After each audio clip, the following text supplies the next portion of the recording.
kanie rech, kata kamano gintiere kod maka kod kacha. Kuom kinde sani jolupo kod johan rech osebedo kaneno mokorore kaluwore kod nok mar rech e nam Lolwe. Gino makoro osekelo negi dok chien mokalo yor yuto margi.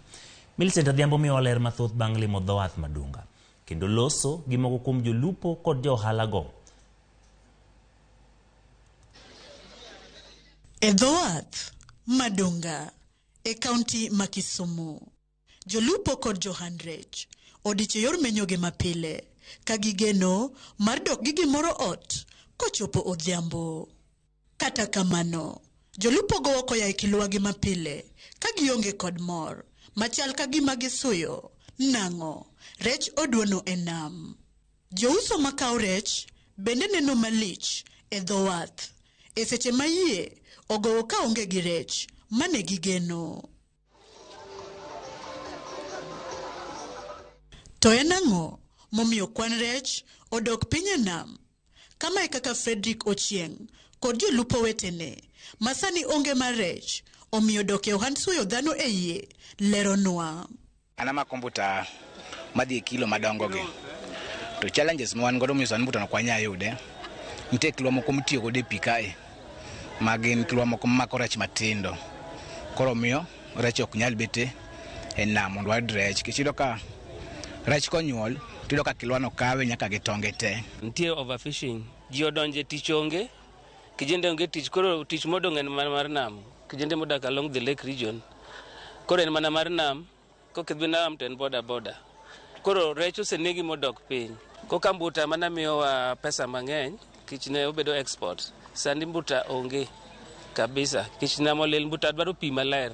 Ewi mano, gimedo ni mibadhi bende ogotache sekta mar lupo. Gino mamedo hinyo gi mokalo kaka jolupo.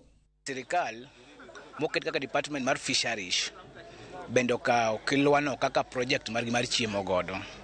Kichuno kubeni ko make gimarach motere court no beni wange ko beno duoge pi.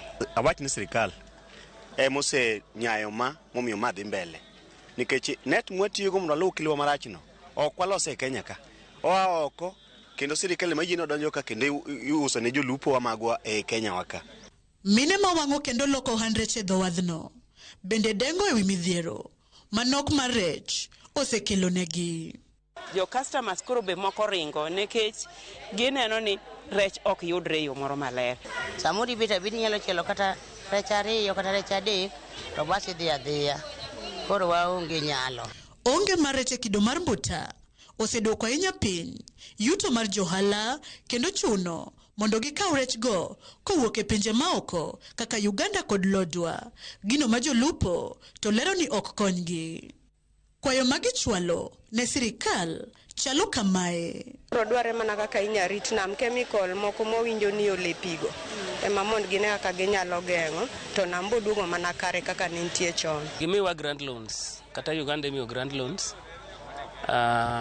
Alafu Kenya ka baneno ka mostly jomatim agriculture. Ema government dwelen to jo nam ogiwuoye kabisa. To nam be kelo ne mana Kenya pesa. Lipot mar bad migao mochung' ne rango weche lupo pachoka yango ni higa mokalo Kenya nowaro rech mapek mare dirom kilo milion 14.8 manengone romo bilion 2 kipimo kod bilion 1.5 e higa mar 2021. Maeri notim mar temo kedo kod midhiero mar nok mar rech ahinya to e nam Lolwe. Kit kilwa maricho e achiel kuom yore moseyangore ni duoko piny kwan mag rech e nam Lolwe. Jopiny koro kwayo ka gin gi geno mondo sirikal oket maino e tieko kit kilwa makamago mondo ngima yuto mar janam odog kare. Millicent Adhiambo, Ramogi TV, Dunga, Kisumu County. Erokamano